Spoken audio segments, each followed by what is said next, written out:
Nagsimula ang kwento sa isang mapayapang nayon, isang lugar sa Thailand at dito makikita si John at ang mga kasamahan nito na nanghuhuli ng mga cobra upang ipagbenta sa isang negosyante, upang gawing mga alaga at itanghal sa mga tao. Hanggang sa dumating ang mga missionary na pinangungunahan ni Michael at girlfriend nitong si Sarah, kaya naman lumapit sila kay John upang magpahatid sa isang nayon upang tulungan at bigyan ng mga gamot ang mga nakatira sa lugar. Ngunit hindi pumayag si John na pumunta sa sinasabing nilang lugar dahil yon ay sakop na ng Burma at sinabihan ni John si Michael na delikado ang lugar na yon dahil may nagaganap doon na civil war. At nang hindi magawang makumbinsi ni Michael si John ay nagpresenta naman ang kanyang girlfriend na si Sarah at sinundan nito si John upang mapapayag na ihatid sila sa nayon, ngunit sadyang ayaw talaga ni John dahil ayaw na niyang masangkot pa sa kahit anong gyera. Lumipat ang eksena kung saan makikita ang mga military na pinapababa ang kanilang mga bihag na taga-nayon at tila pinagpupustahan pa nila kung sino ang unang makakatawid ng ligtas sa kabilang tubigan. Lumipat naman ang eksena kung saan makikita na nagpapanday si John ngunit maya't maya ay dumating ulit si Sarah upang makiusap muli kay John, ngunit sadyang matigas na si John dahil sa kanyang naranasang paghihirap at mistulang wala na itong pakialam sa iba kung may hahatid ba ng mga misyonaryo ang mga gamot, dahil umiiwas na ito sa gulong ngunit bago umalis si Sarah ay kinansensya niya ito. Lumipat ang eksena kung saan inatake ng mga military ang village ng Tekader, isang lugar sa Burma, kung saan brutal nila itong pinahihirapan o hinuhuli ang mga batang kalalakihan upang gawing sundalo.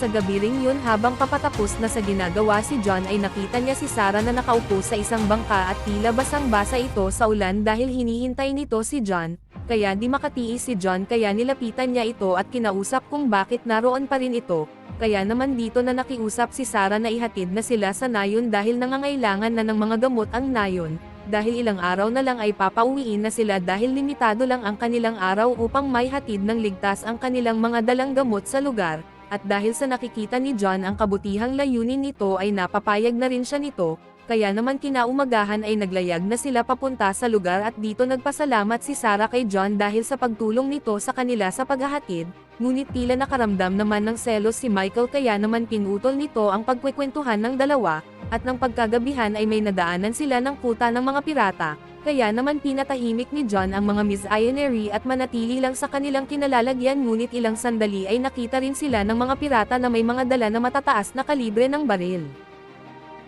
Kaya naman wala nang magawa ang mga missionary kundi yumaupo habang pinapakalma ni John ang mga pirata, ngunit isa sa mga ito ang nakakita kay Sarah kaya naman sinabi ng leader na dalhin sa kanya ang babae. Kaya naman pilit na kinakausap ng mahinahon ni John ang mga pirata ngunit tila ayaw talaga paawat ang leader at tila may masasamang balak ang mga ito kay Sarah, kaya naman wala nang pagpipilian si John kundi barilin isa-isa ang mga ito. Pagkaumagahan ay nakarating na sila sa lugar kung nasaan ang nayon, kaya naman nagpasalamat si Sarah kay John at binigyan ng kwentes bilang pasasalamat nito sa kanya. Kaya naman dito na naglakad papunta sa nayon ang mga missionary habang si John naman ay papauwi na sa kanyang lugar. Sa sumunod na eksena makikita na sila Michael at Sarah ay nakarating na sa nayon at laking tuwa ng mga taga-nayon nang makita nila na may dalang gamot at pagkain ang mga ito. Habang papauwi na si John ay muli niyang binalikan ang yate na sinasakyan ng mga pirata at binuhusan ito ni John ng gasolina at sabay sinunog, upang hindi malaman ng iba pang mga pirata ang nangyari sa kanilang kasamahan. At nang tila nakapagpahinga na ang grupo nila Sarah ay nagbahagi agad sila ng mga gamot at pagkain sa nayon habang masayang pinagmamasdan ni Sarah ang mga bata na tinuturo ang magbasa at makinig ng salita ng Diyos. Kaya naman pinuntahan niya si Michael at nakita niya itong busy sa panggamot ng mga taga-nayon, ngunit ilang sandali lang ay biglang may sumabog malapit sa kinaroroonan ni Sarah.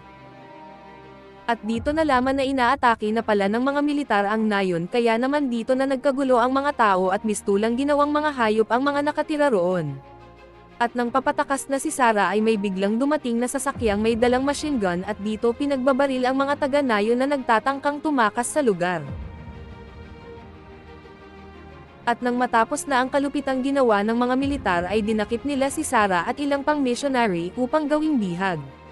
Lumipas ang isang gabi at tila na naginip si John tungkol sa kanyang pinagdaanang gyera sa Vietnam War, ngunit nagising ito nang marinig niyang may tumatawag sa kanyang pangalan at dito nalaman niya na isang pastor pala ang tumatawag sa kanyang pangalan at dito ipinahayag ng pastor ang kanyang pakay at dito na nga niya binanggit ang mga missionary na hindi na nakabalik sa nakatakda nitong araw.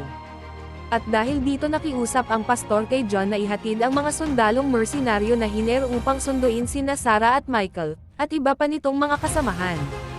Pagkaumagahan ay pinuntahan na nila John at mga kinuhang mersenaryo sa pangunguna ni Lewis upang hanapin ang mga missionary sa lugar. Ngunit tila di alam ni Lewis na veterano na si John sa mga gyera at tila minamaliit nito si John bilang isang driver ng bangka. At mga ilang oras ay nakarating na sila sa lugar kung saan huling nakita ni John ang mga missionary. At dito sinalubong sila ni Mayent ang commander ng Karen Rebels at sinabi ang mga kabuluhan sa kanilang lugar. Kaya naman inihanda na ng mga mersenaryo ang kanilang mga baril at dadalhin upang magsimulang maghanap pati na rin si John, ngunit pinigilan siya ni Lewis at sinabing maghintay lang sa bangka hanggang sa bumalik sila kasama ang mga missionary.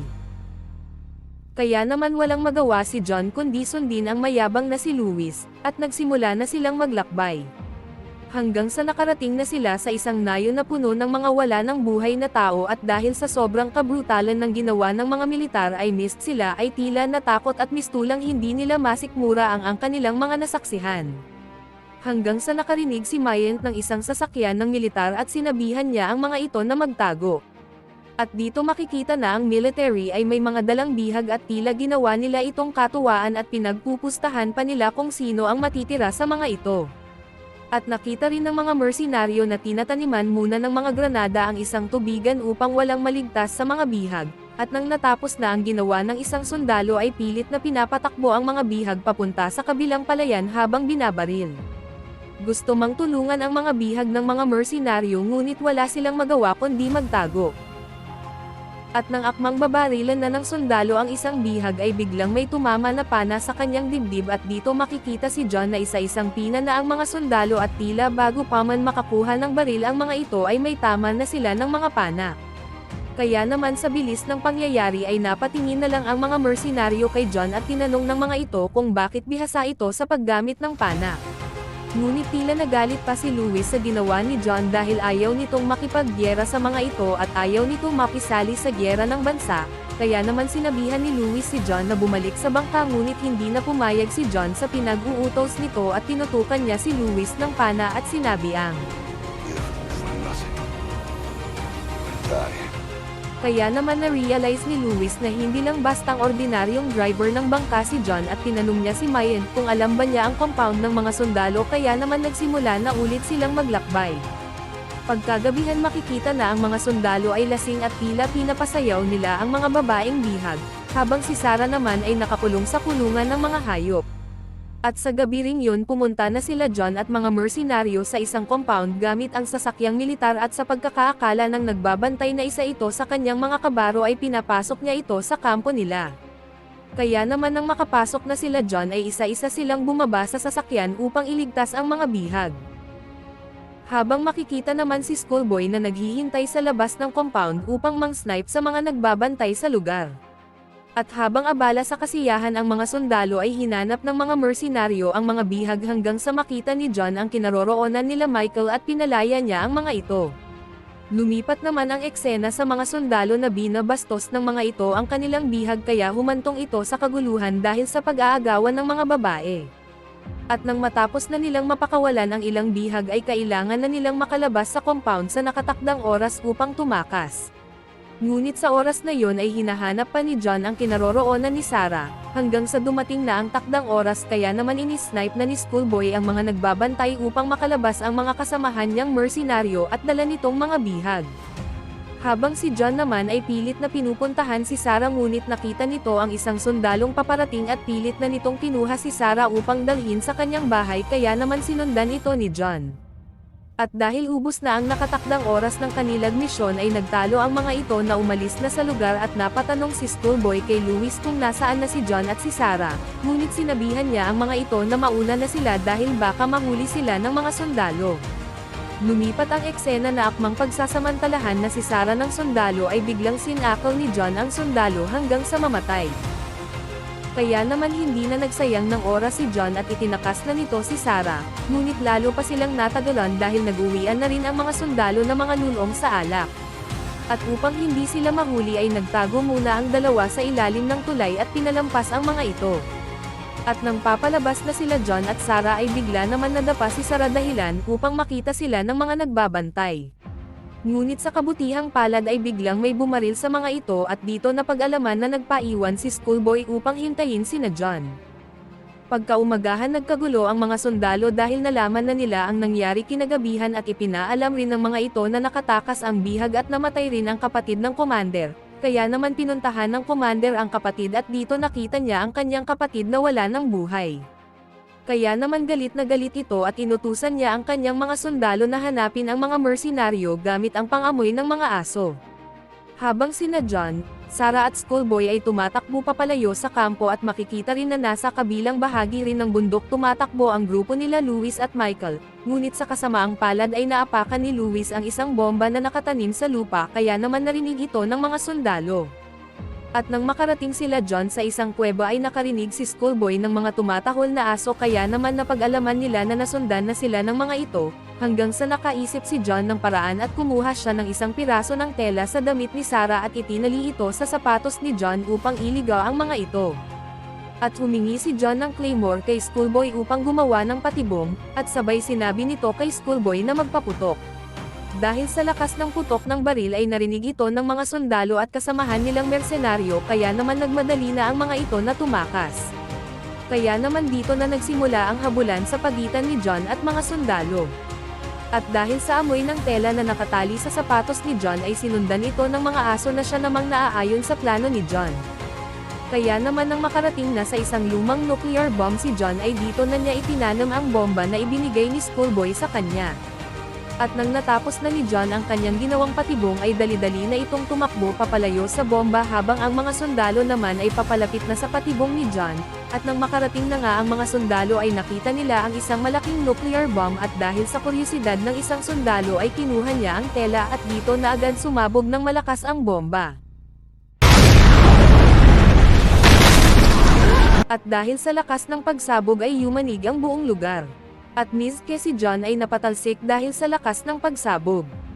Lumipat ang eksena habang nasa itaas ng bundok sina Schoolboy at Sarah at gamit ang telescope sa baril ni Schoolboy ay nakita nila sina Louis at Michael at iba pang mga kasamahan nito na pinapahirapan ng mga sundalo, kaya naman napatingin si Schoolboy sa paligid at dito nakita niya ang isang sasakyan na may dalang machine gun. At dito iniisa-isang pinagpapalo ng commander ang mga mersenaryo at makikita na pinagmumura ni Louis ang commander kaya naman ang natamong sugat sa paa ni Louis ang tinusok ng commander at dito namilipit sa sakit si Louis.